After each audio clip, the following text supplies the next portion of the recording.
Okay, folks, thank you so much for joining us this evening. This is we, the citizens for Lucknow, who are your hosts today for this special talk. Although the voice you hear right now is just mine, but there is actually an army of us behind this show. And here we are at it again, forming the city for structures of heritage value, privately trying to raise funds to prevent as many structures as possible from total collapse. The beautiful Baradari inside the Lucknow University campus that was once part of the sprawling Badshah Bagh, a venue of pleasure of 19th century rulers of Lucknow. This is one building coveted today by the citizens for Lucknow. The aim is to try and to prevent the beauty from total disintegration. Today's speaker, Kumar Karthikya, is a conservation architect. He has inspected and worked on the building inside the Lucknow University campus, and he has tried to burn the roots of the trees that have sprouted in plenty inside the Baradari premises, weakening the foundation of the building. This uh, is an ongoing project, my dear citizens. Do join us in whatever capacity in this activity you may wish to. However, today, Karthikya will talk about his work at the magnificent Chatar Manzil campus. Karthikya, as I said earlier, is a consultant conservation architect, and he will take questions from you at the end of the presentation. I so look forward to his illustrated talk today on the Chatar Manzil, the city's only palace and its surrounding structures. Welcome, Karthikya. Over to you now, Karthikya. Before proceeding, I would like to request all the participants to kindly switch or unmute yourself. मैं सबसे कहना चाहूँगा कि अपना mic पूरे session के दौरान mute पे रखें. आपके कोई भी क्वेश्चंस होंगे आप चैट बॉक्स में डाल सकते हैं. और there is a feedback form as well after the session. You can please fill the feedback form also. And for seeing the like presentation screen of Karthikeya sir, you need to pin it the screen on your phone so that you can able to see the presentation. Thank you.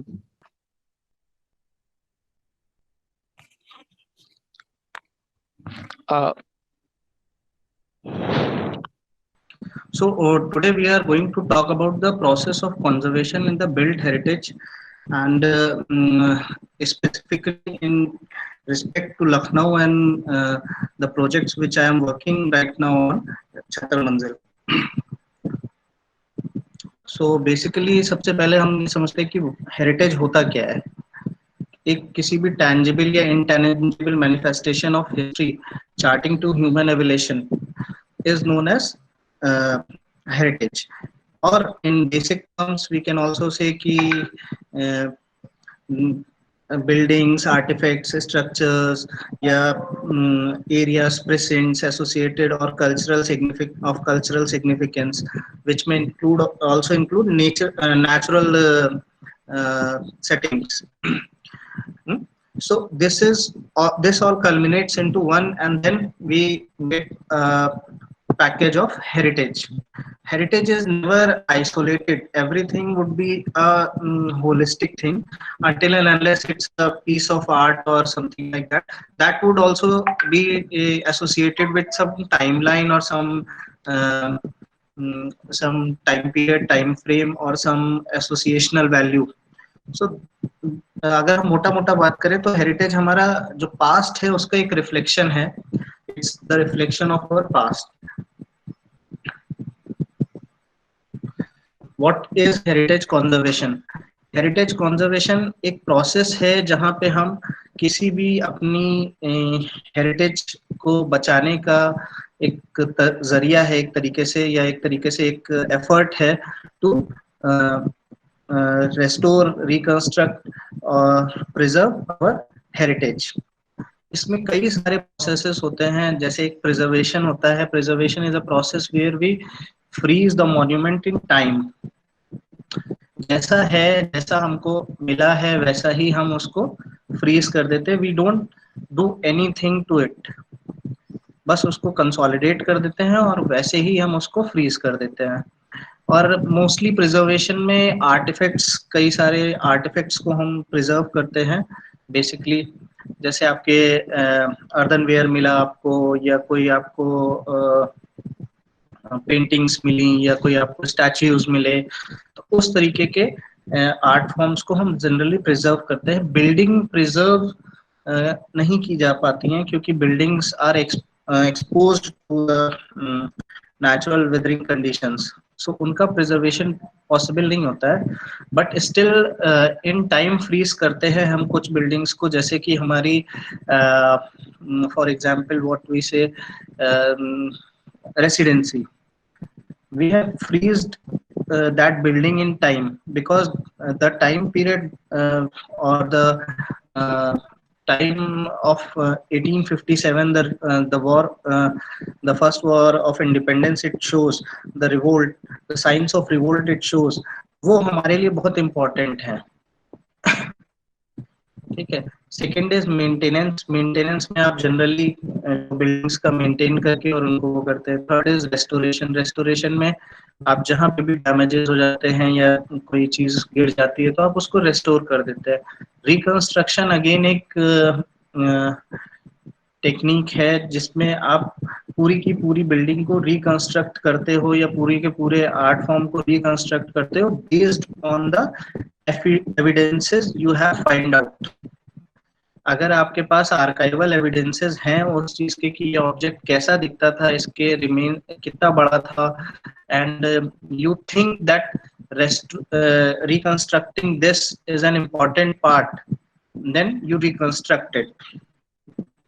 And the fifth one is adaptation. Adaptation generally means कोई भी पुरानी building है, खाली पड़ी हुई है, तो उनको आप किस तरीके से बेस्ट अडेप्ट कर सकते हैं इन योर प्रेजेंट सिनेरियोज।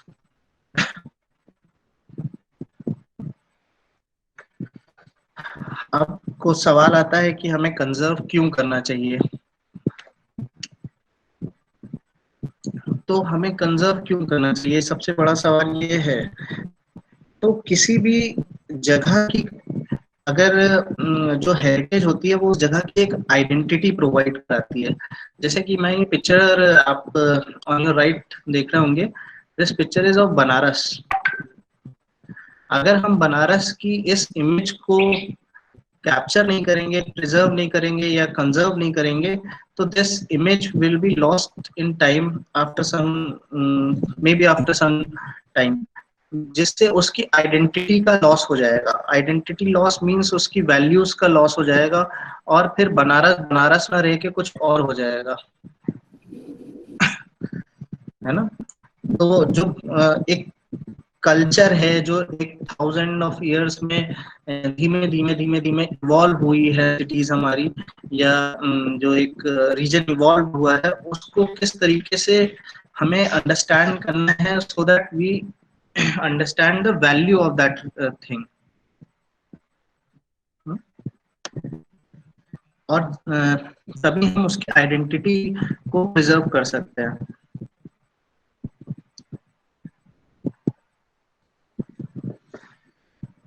और यही चीजें जो हैं हमें एक ग्लोबल एनवायरनमेंट में एक स्पेशल कैरेक्टर प्रोवाइड कराती हैं।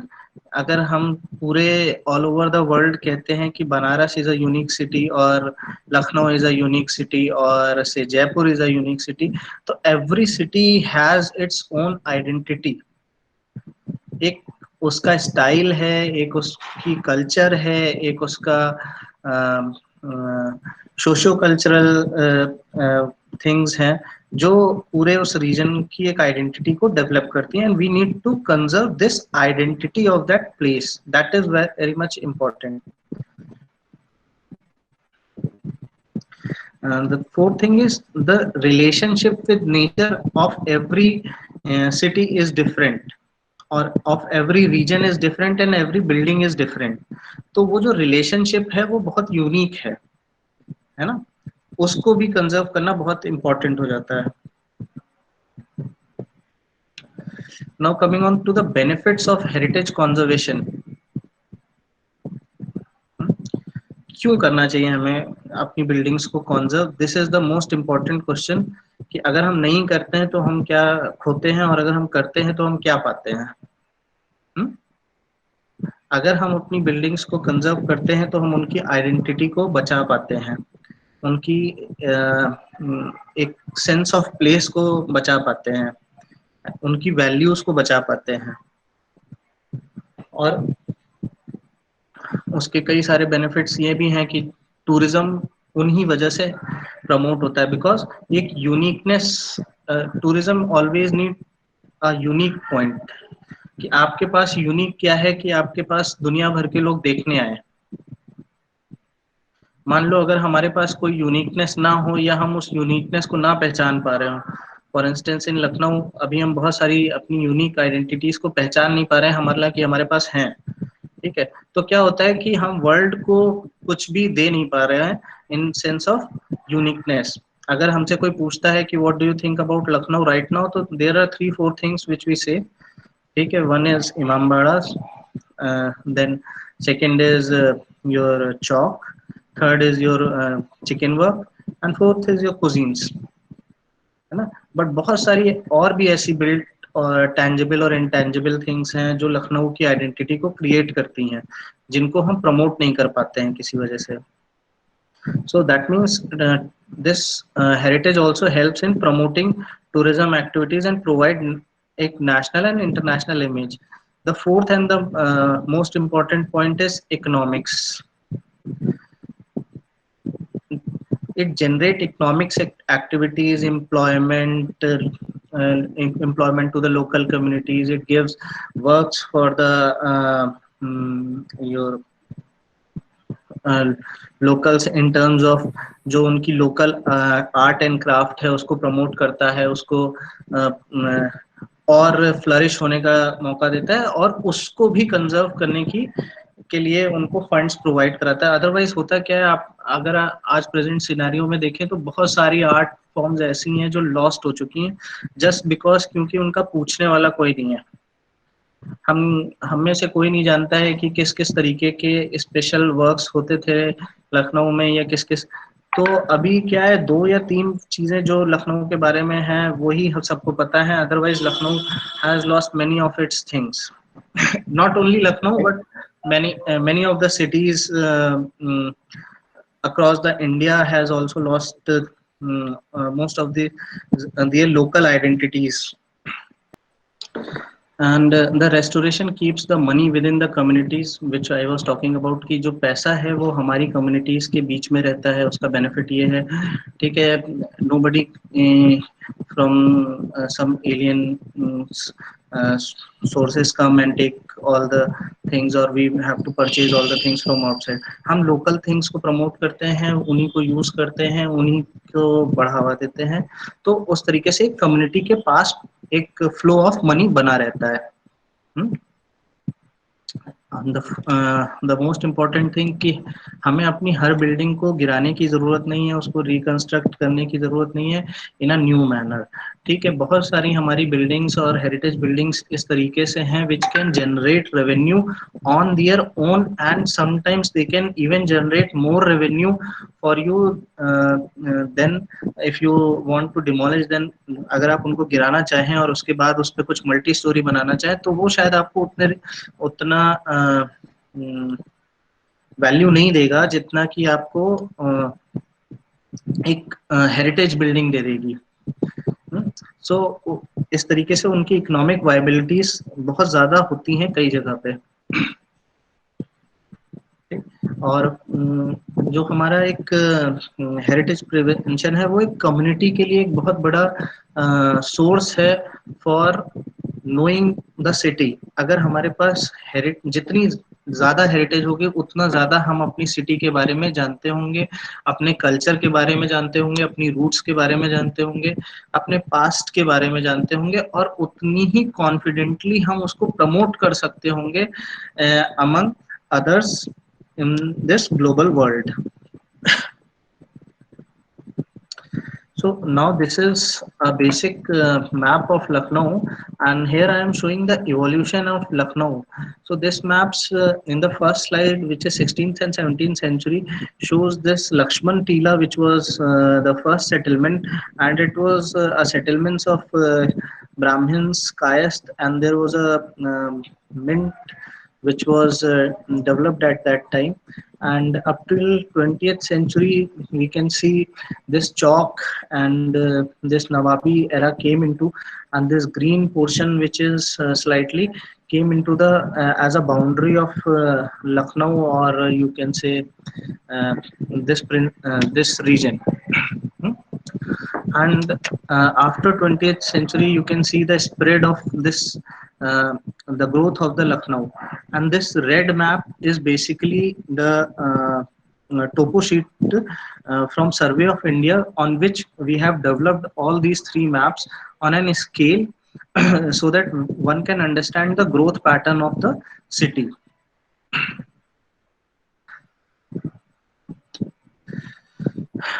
Now this is a map which have been developed by overlapping two maps, which is a historic map of Lucknow, which shows the special the all the heritage buildings which were present at that times, and secondly the road networks which were present at that time. So you will always see there is a very organic patterns of road which were moving at that time, and all the roads mostly were leading to the palaces and the imambaras.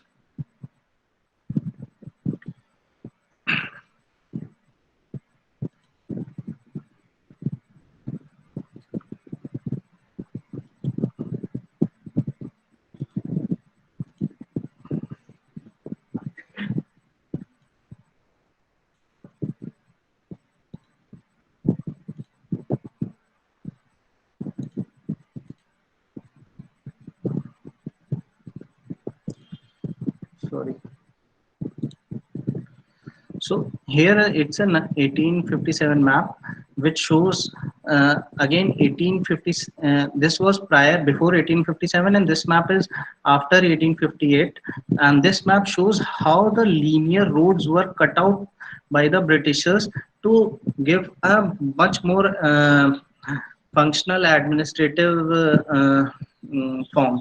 क्या हो रहा था कि जो पुरानी roads थी या पुराने महल थे, बहुत बड़े लार्ज कॉम्प्लेक्सेस थे, उसमें जो after first war of independence जो Indian sipahis who revolted against the Britishers, they were hiding over there, and they were shelling from the tops of the roof, and the Britishers noted this pattern कि वो गलियों में जाके trap हो जाते थे. तो उन्होंने क्या किया कि मेजर एक्सियल रोड्स बनानी शुरू की थी. They divided the city into various segments, smaller segments, जहां पे उनके ट्रूप्स इजीली आ सके, मार्च कर सके, and they can break down the large complexes. सो आप देखोगे कि सिटी के जितने भी लार्ज कॉम्प्लेक्सेस हैं उनको उसमें उन्होंने ब्रेक कर दिया है.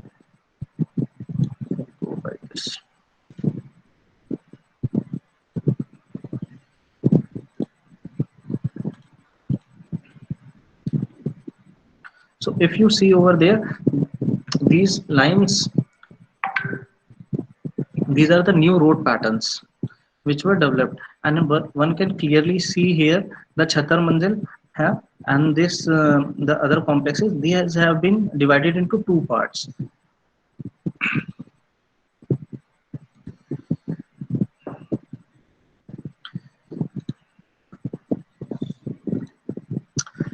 This is an archival image of Chhatar Manzil complex, which shows various buildings in and around that complex. So we have Badi Chhatar Manzil, we have Farad Baksh, we have Janrel Wali Kothi, then we have this Royal Gate which is no more, and we have this Sher Darwaza, then we have Choti Chhatar Manzil, which is again, this is a building which has been demolished, and then we have Darshan Vilas, Gulastane-e-Ram, and Lal Baradari. And one can clearly see from this image that the main road was not from where the present road is. The present road goes in front of Clark Savat, which was a part of gardens of Chhatar Manzil. Uh,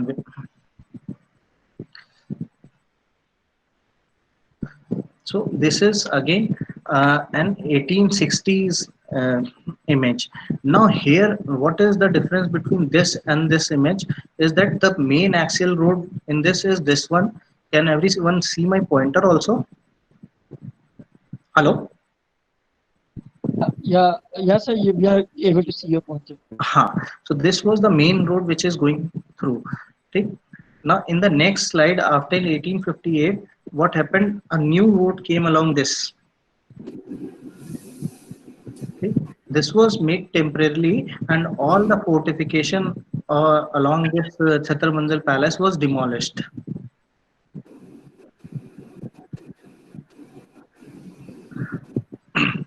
So these were these large guard. Here we can see this Chhatar Manzil with gazebos, water bodies, and all this. And here we can see all this has been demolished, and all the military access has been provided, and the tents of these sepoys have been deployed over these places.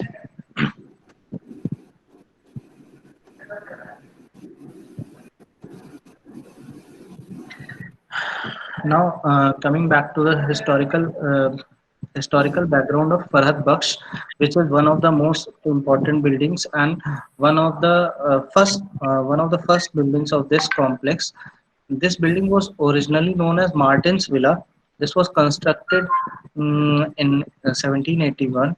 This was constructed as it was known as Martin's Villa. It was constructed by Claude Martin only, and this buildings was a combination of European classical and English neo-Palladian style, which we will be discussing further in our future slides. This the name of this building, uh, Chateau de Lyon, is also mentioned on one of the slates of these buildings, which we have recently excavated in the basement. And this building was has a story ki this building belongs to Claude Martin, and when the Nawabs Sahadat Ali Khan came here, he was very sick, and he resides in this buildings, and he gets wells, and then he purchases these buildings and renames these buildings at Farhat Baksh, which is known as the bestower of happiness. Then this is Chhatar Manzil building, or also known as the Umbrella Palace. Chhatar means umbrella. This was commenced by Gyazuddin Haidar and again completed by King Nasiruddin Haidar. This was basically a leisure apartment or a leisure building for their begums, uh, whom mm, they were. This building has, as similar to the Farhat Baksh, this building also has a lower basement. Actually, that lower basement is not actually a basement, it's a lower floor, which is which was adjoining to the river. Matlab the river bed and that the bed of this building was the same. So the water used to continuously flow among those water channels or the tunnels in them. और वहीं से ये boats जो थी वो जाती थी, as we can see from here also, कि ये बोट्स यहाँ से पूरा अंदर पानी के अंदर चली जाती थी, और फिर यहीं से they used to access their boats. Recently we have also find out a boat which we are again going to show you some in our future slides. Then these two buildings, Darshan Vilas, which is also known as Chaumukhi Koti, because इसका चौमुखी कोठी का एक interesting किस्सा ये है कि इसका हर एक जो फसाड है, जो एलिवेशन है, वो लखनऊ की 4 अलग अलग बिल्डिंग्स से मिलके बना हुआ है. तो एक फसाड इसका फरहत बख्श दिखाता है, एक फसाड इसका मूसाबाग पैलेस दिखाता है, एक फसाड इसका कुदैशिया महल का दिखाता है, और एक फसाड इसका दिलकुशा पैलेस के जैसा है. So that's why this building is very unique in the sense of architecture and style. And the fourth building is Gulastane-Iram. Gulastane-Iram was built in early 19th century by King Nasiruddin Haider, and this was basically the library of Nasiruddin Haider. And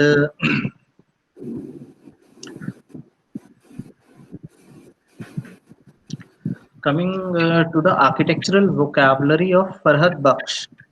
So we have talked earlier that it was the European and Neo-Palladian style. So we can see all the architectural styles, all the architectural elements of European styles in these buildings.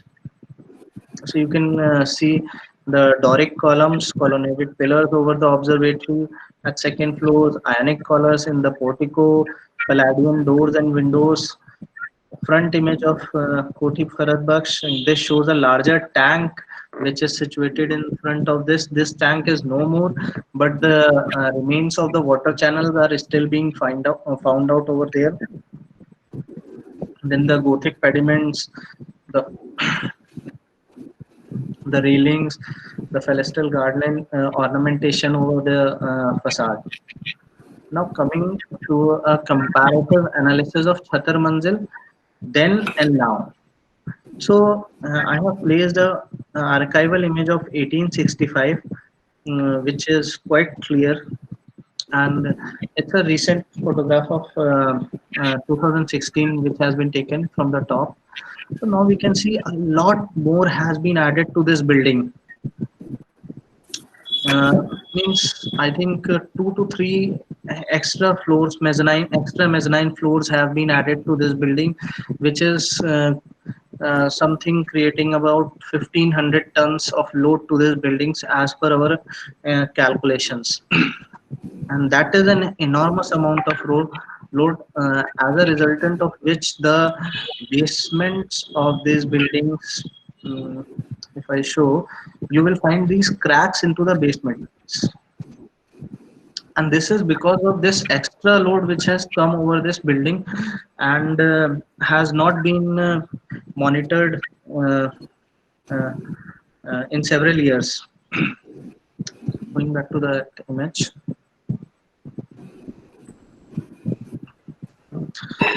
if we compare the two domes which are number one, we can compare number one to number one, and then these two domes or chhatris are being missing.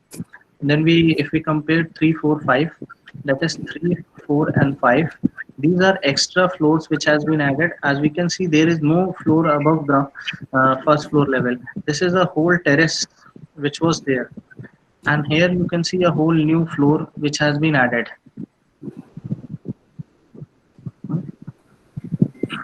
Similarly, 5 and 6. This is a new structure which has been added, but this structure was added by Britishers while this used to serve as a club. I think United Province Club. This was a this is that. Now this is an image of Choti Chhatar Manzil, which was bombarded during that time, and this is an image of Badi Chhatar Manzil, which was also bombarded during the time. And we can see over here that how the dome has been damaged, and this dome has been completely demolished or damaged due to the bombardment or the shelling which took place at that time. And but this is a later image of 1862. So here what we are trying to show you through various images is the transformation in the building and how the building was in its original form, and then it after 1857 what fell down and what was reconstructed also by the Britishers only. So if we say that nothing was reconstructed, no, this building was again restored by the Britishers. Hmm. during the British era at least. Mm, So this building was again restored, and these domes were restored. And this is some a picture of 1895, where this building regains its whole glory when it was a part of United Province Club. Hmm. And this was given to the sorry, I am was misquoting. It was not United Province Club, it was United Services Club, US club, which was an American club.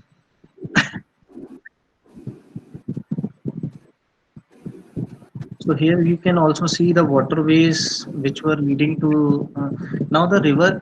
In this slide, we also see the river has shifted, and the water is not flowing within that building premises or within that basement premises. It has shifted a lot, and a new road has come up over this place, which was also known as Thandi Sadak. Hmm? And these channels, but these they have done it very intelligently. They have done it, so they have made these water channels, so water is still used to go to that tunnels, so that the passive cooling which was required to cool the building is present over there. So now again, we in these images we have done the analysis, what was missing, what was not. So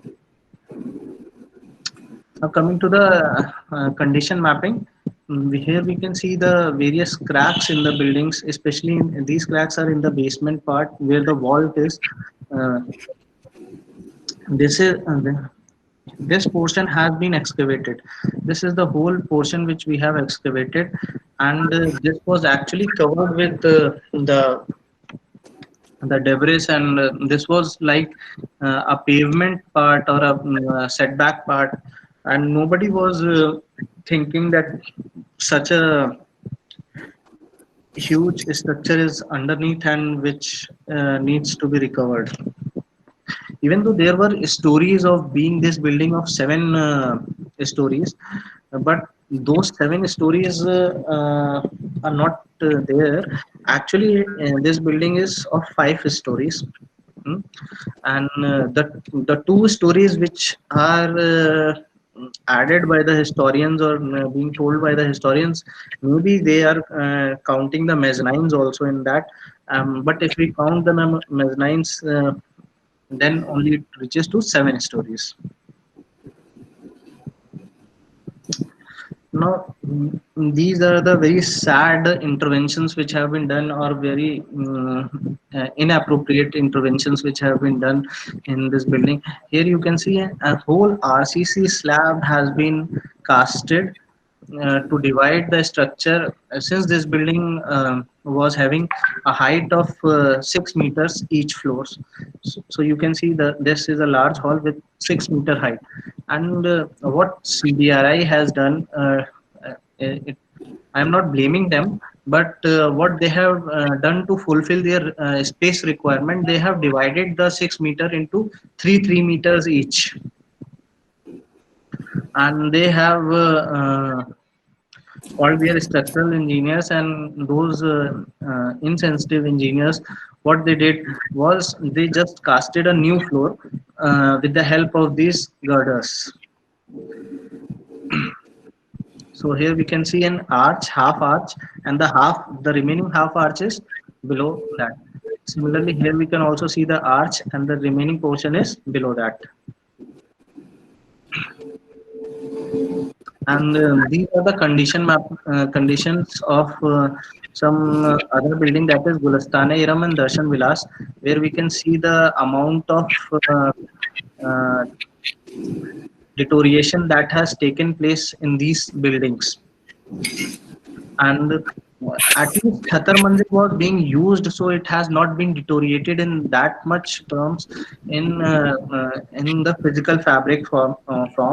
But since these buildings were abandoned and were not in use after 80, I think 1980s, after 1980s, both Darshan Vilas and Gulastane Iram were not being used, and they were not taken care of also. So they were like uh, uh, एक जैसे जीता जाता खंडर होता है, बिल्कुल उस तरीके से धीमे धीमे धीमे धीमे ये बिल्डिंग्स गलती जा रही थी.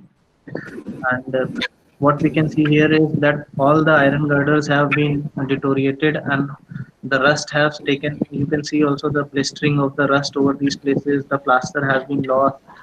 You can see the whole windows and all this has been broken. The pillars which were repaired also were repaired with not with the lime concrete but with uh, the cement concrete. And all the negligence, the stupidity, and whatever you can say has been done to this building. कि बस जैसे काम चल रहा है बस चलाओ इसको, जब तक खड़ी है तब तक ठीक है, अदरवाइज गिर जाएगी तो किसी को कोई फर्क पड़ता नहीं है ना. So you can see this facade also. This all this has been lost. This was a garbage point which was made at that time. All the garbage from the High Court, from the Swasth Bhavan, used to be dumped over here. All the files, all the medical waste, all the things were. This was a whole sum of dump yard of this medical that thing. And this also has a basement, uh, and all the three buildings has basement systems. Uh,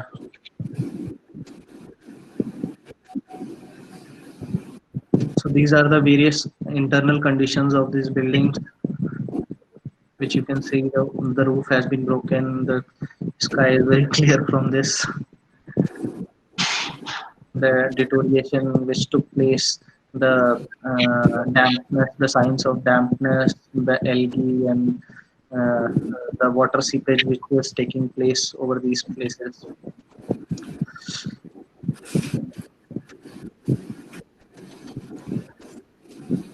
Just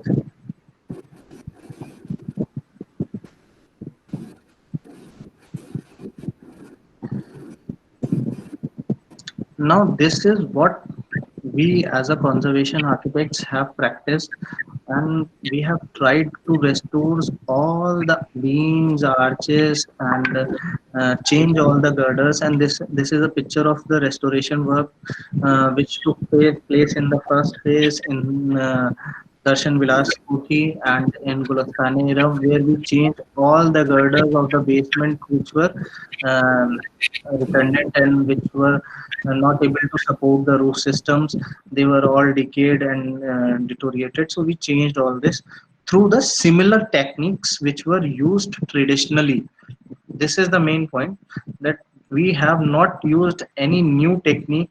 We have used the original technique to restore this, so that the building, whenever the authenticity or the integrity of the building is not being damaged or not being affected. So we have used the same techniques. Even we are using the lime mortar, the lime concrete, and even the tools which we are using, you can see, are not metal tools somewhere.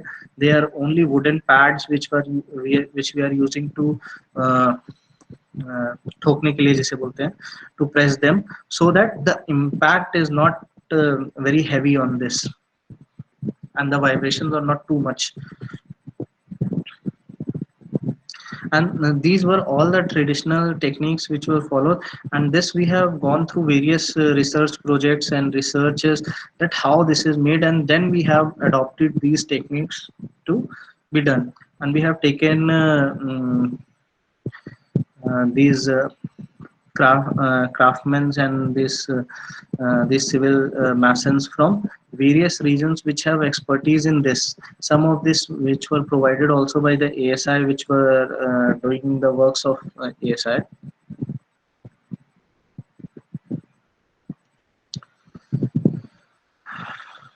Now this is the conservation work done in the Farhad Baksh. We have excavated the whole of this basement, and here we found two tunnels which were running through this, and they were leading to the Gomti. These may probably be the drain channels which were traditionally used, or these may be something else. We need to still find out what the exact use of these tunnels was.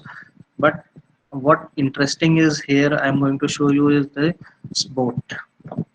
This boat was found somewhere over here, and this is a traditional Nawabi era boat which has been excavated, and this is one of the major findings.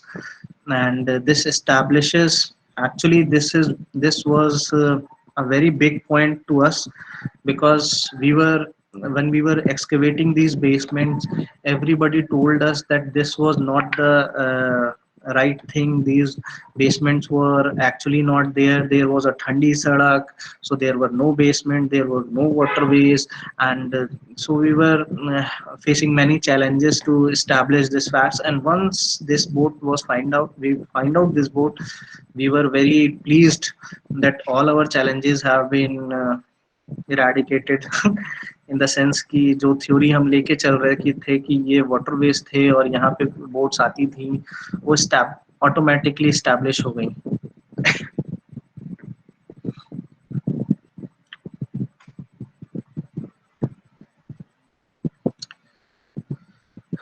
So this is what we are trying to showcase. This is what the condition of the building when we started the work, and this is the condition when we have finished the outer facade of this building. We have just finished out the outer facade of this building. We have not touched the interiors. We have not touched the details right now. So you can see the building over here with lot of vegetation growth, all the plaster which was peeled off, all the dampness, algae, even the railings were broken up, the windows were inappropriately having these shades and all these things. So we have removed all this and now trying to restore as per actual. Even this facade, which was a later addition, we removed all this and then we restored it to its original.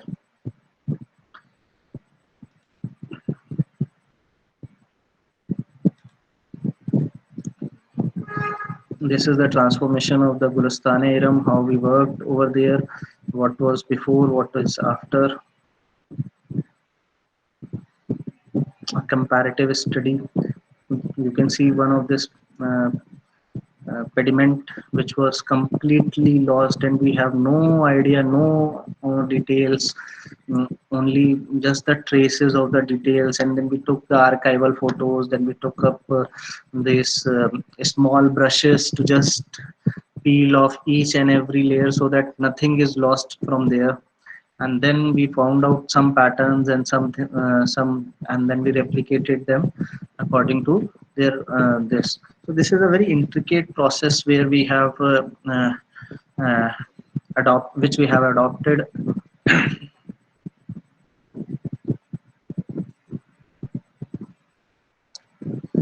Now coming to the traditional materials and general traditional construction materials. So we generally use quicklime, then surkhi, river court sand, and lakhori brick as inorganic materials to build up or restore these buildings. These are the original traditional materials which are used in the buildings, and in these the organic additives like bale, urad ki dal, jaggery, which is gourd, and goon are added to give a binding property as well as luster as well as shine and strength to the this, because lime in itself doesn't have that much binding strength. So these organic additives are very much supportive in initial phase, because in longer terms you won't find all this because this is all organic matter and this would decay or decay down in something around 50 to 60 years. And when after 50 to 60 years, when you test a sample, you won't find the same proportion of these into the mortars. Somewhere where they are preserved like something into the plaster, into the thick plaster, you can find them, and from there only we get the traces that these materials have been used. Otherwise, in the most of the outer plaster works, all these organic additives are lost, and only they help in the initial phase of binding the mortar. So when we make a new mortar, we have to be very careful that it should be similar to the older mortar, and it should have the same properties as the older mortar, because the compatibilities of the two mortars may differ if the composition of the two mortar is different. And uh, we all know that we can't use cementitious products, because these all are breathable materials, and our traditional buildings breathe, so we can't use those materials in conservation, and we should not also use those products, as they are not very much sustainable enough. This is our lime tank, where the lime is being slaked, and this the process has been done. And this is the lime chakki, where all these ingredients are put up, and then this starts.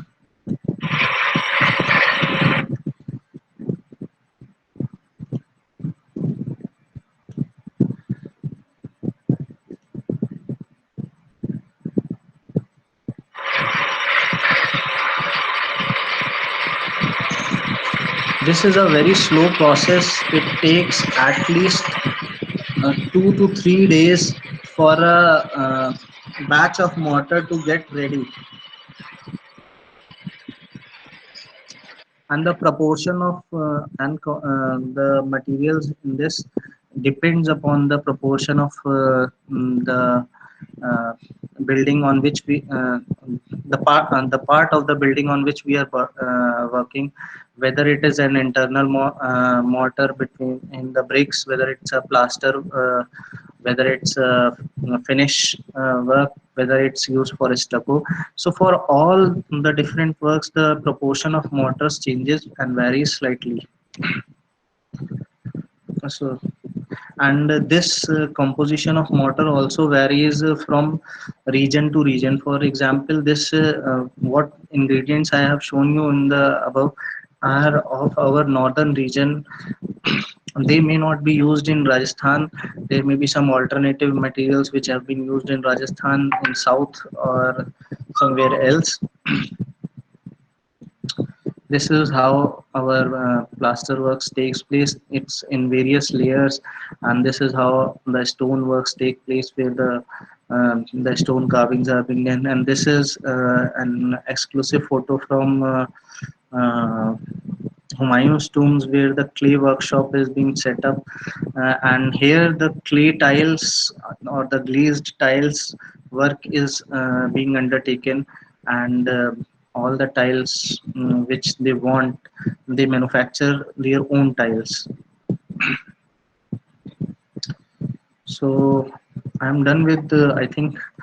Uh, uh, do you want to ask any questions? If anyone has a question, kindly put it on the chat box so Yeah, that we can take it. Karthikeya, this I've discussed with you one to one also. You know, Hmm. what is the speed at which the conservation is happening in the main Chhatar Manzil building? Hmm. Hmm. God knows how much time it will take. It will 20 years, 30 years, it will happen in our lifetime or not, one doesn't know. Hmm. What if we need to fast track the work? At the end of the day, Humayun's tomb, which is a much bigger monument, did not take this kind of time. So what's your take on that? Sir, my first thing over here is this building is built up of lime mortar and brick.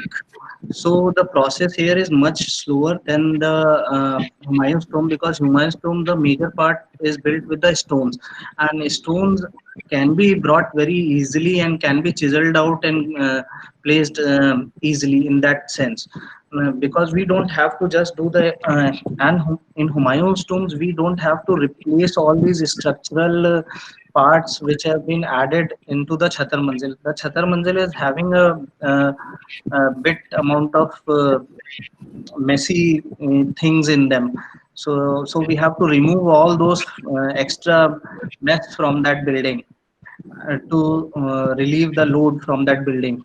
So that is one thing, because in what happened in Humayun's tomb, even the scale was bigger, but they were not having these types of challenges of removing or add the extra float from that. That was not there. The case was not there. The second thing is the funding. All is all about the money. The quantum of money inflows the magnitude of work, and the if governments give us say 100 crores and we have to spend it within a year, then the speed of the work would be with respect to that 100 crores rupees. And if the government is giving that us 20 crore rupees and we have to spend them, then we have to very actually मतलब think हमें बहुत सोच के उस पैसे को invest करना होता है कि हम क्या चीज पहले करें, क्या चीज बाद में करें, किस चीज से, because they all want to see output first. सबको चाहिए होता है सर कि पहले कुछ आउटपुट आ जाए, then we will invest more into this. पहले कुछ आउटपुट आ जाए, जबकि हमारा जो मेन फंक्शन होता है वो होता है कि सबसे पहले हम स्ट्रक्चर से नीचे से शुरू करें. तो स्ट्रक्चर में आपको आउटपुट नहीं पता चलेगा सर. हम अगर इतना डिमोलिश करेंगे तो आपको आउटपुट पता ही नहीं चलेगा. और फिर उस पे मेन चीज ये होती है कि उस पे क्वेश्चंस आते हैं कि आपका स्पेंडिंग कैसे हुआ. और वो जो बंदे हैं जो उनको ऑडिट करते हैं, they are basically civil engineers. तो सिविल इंजीनियर्स की ऑडिटिंग ऐसे होती है कि मतलब हम लोग उनको लगता है कि ये सीमेंट के तरीके से चलना चाहिए इसका काम, जबकि हम सारा मैनुअली कर रहे हैं. We are not using even a single mechanical machine in this building. Even the whole basement which was dug up was through the manual labors and through donkeys, and we have taken off the whole material through donkeys and all that things. तो वो process में sir हमारा बहुत slow चलता है इस वजह से. So this is one thing कि अगर आप पैसे का इनफ्लो दे भी देते हैं तो भी कई बार ऐसे रिस्ट्रिक्शंस हो जाते हैं कि वो वर्क स्पीड उतनी ही रहेगी. बिकॉज सर जो एक सीक्वेंसिंग ऑफ वर्क है उसको भी बहुत मैटर करता है कि कैसे करना है. अगर हम पहले सारा कुछ बाहर से रेस्टोर कर दें और फ्लोर्स को डिमोलिश ना करें तो वो एक अलग प्रॉब्लम है. Yeah, so I completely understand what you're saying. I fundamentally believe that it's more than anything else, it's a matter of money, kind of a thing. See, I mean, this traditional line-based and whatever, that material that you are making, I've seen it in person many times. I mean, you can have 10 of such, things, if money was not a constraint. It could be more. I mean, everything could be more. I think it's largely a function of money. Because if you look at Humayun's tomb also, on the top of the roof of that, there was a lot of foreign material which was put. While I agree, no floors were added.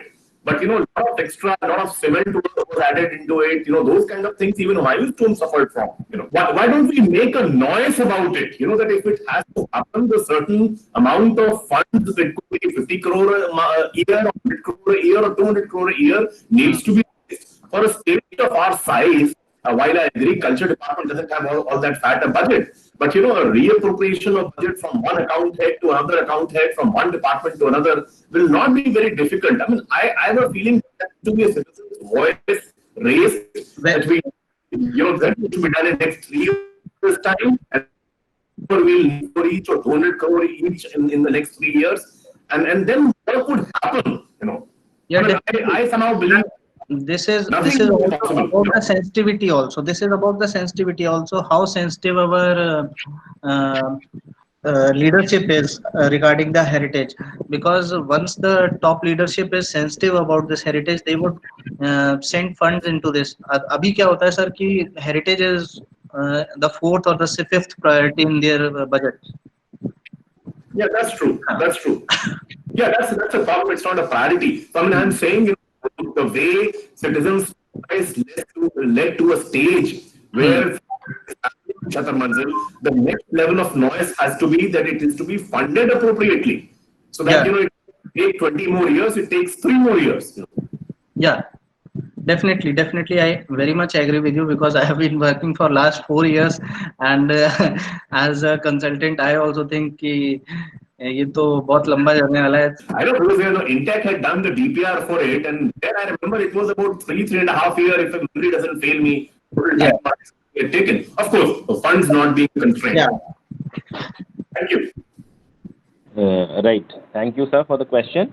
We have another question by Mr. Tushar Gaur. Karthik, are you listening? Yeah, yeah, yeah, Am I audible, right? yeah, How yeah. do you think, Tushar wants to ask, how do you think we can imbibe conservation sensibility in mainstream architecture? How do you think we can imbibe conservation sensibility in mainstream architecture? This is a process. This can't be imbibed by some external means. The day we start looking our heritage as our pride, we will start imbibing that. Right, Exactly. right now, what our heritage is not our pride. It's just an liability to us. So Fine. So there's another question by Amritanshu. He just has a view and he wants to ask, in urban planning, can we conserve a heritage site without isolating or separating it from people, especially the inhabitants and activities? I'm asking in context of India and cities like Lucknow, Varanasi, taking cue from Anuradhapura city of Sri Lanka.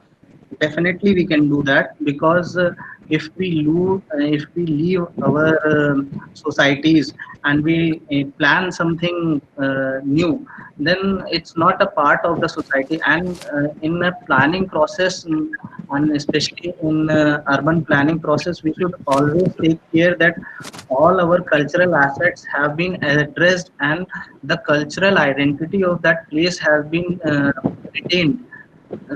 अगर हम अपने जैसे पुरानी cities हैं अगर उनका culture ही नष्ट कर देंगे और मॉडर्न प्लानिंग की तरफ भागते रहेंगे विदाउट थिंकिंग कि किस तरीके का हमारा बैकग्राउंड है तो we will lose the identity of our culture तो उस तरीके से हमको हर चीज को रिस्पेक्ट करना होगा we have to respect the new developments also we have to respect the old monuments also we have to respect the cultural identity of that place also और अगर उसको लेके हम उन तीनों फैक्टर्स को लेके हम बनाएंगे तो probably we will get very new things every time very new things so एक नया तरीके का पैटर्न एक नई तरीके की चीज हर बार एक नई तरीके की सिटी अप्रोच निकल के आएगी which is very good for the planning because the principles may be the same but the outcome doesn't need to be the same.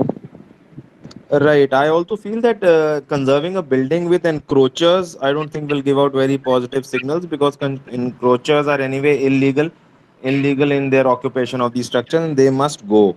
Right. And there's another question by Rehan Zedi. Are there initiatives to create digital or 3D maps of these historical buildings to introduce them in their past glory to the public?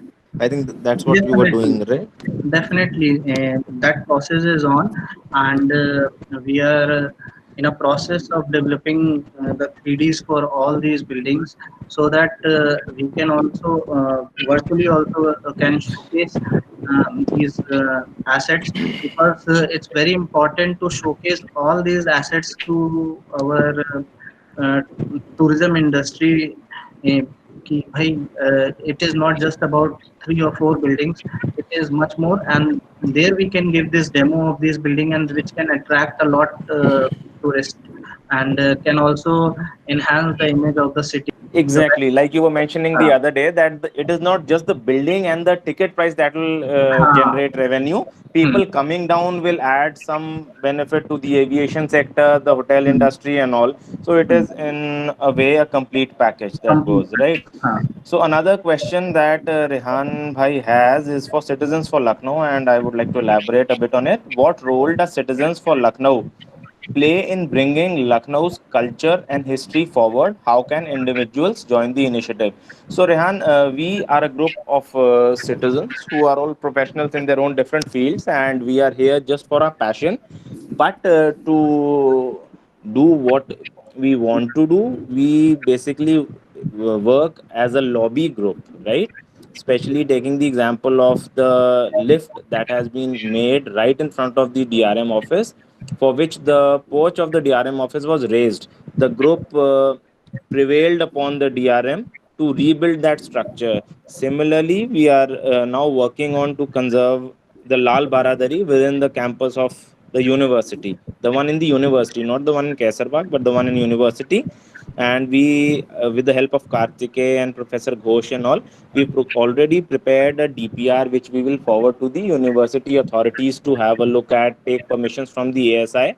So, and apart from this, we also create awareness by holding heritage walks and now virtual heritage talks. Like after this shutdown and the social distancing norms have set in, we are now organizing it online. But earlier, we've been organizing heritage walks, physical heritage walks to a lot of places which were not even known to us, surprisingly.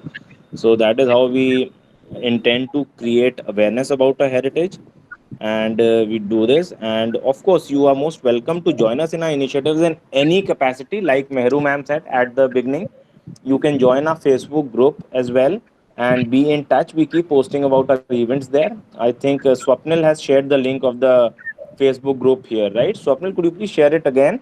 And you can also Yeah. write to us at citizensforlucknow@outlook.com for any feedback that you might have. I would also request you to fill the feedback form that we have posted a link of here, right? The Yeah. next question is by Vaibhav Mani. How did the team convince the local administration for such a huge project? Series of presentations or pressure from higher authorities. We wish to do something in Allahabad, but facing a few hurdles. I think Aditi ma'am, can you take this question, please? Hi, Vaibhav. Okay, I'm Aditi Chakravarti. And just to let you know that this Chattar Manzil project, we have nothing to do with it. The Citizens for Lucknow has nothing to do with the Chattar Manzil project. It was a project that the government, the UP government itself sanctioned. Intact had earlier worked on it. I think a team had come from Delhi, etc. They would know. And thereafter, I think a department of the university has been given the contract for conservation of this entire area. Now, we, for instance, Architecture college. yeah, okay. And so we as a group have now taken up the Lal Baradari at the university. And we are now in the process of having had the initial project report made. Thereafter, it is still a big issue. We have thought in our minds that we are going to get private institutions to fund this project. However, it's a huge amount of money.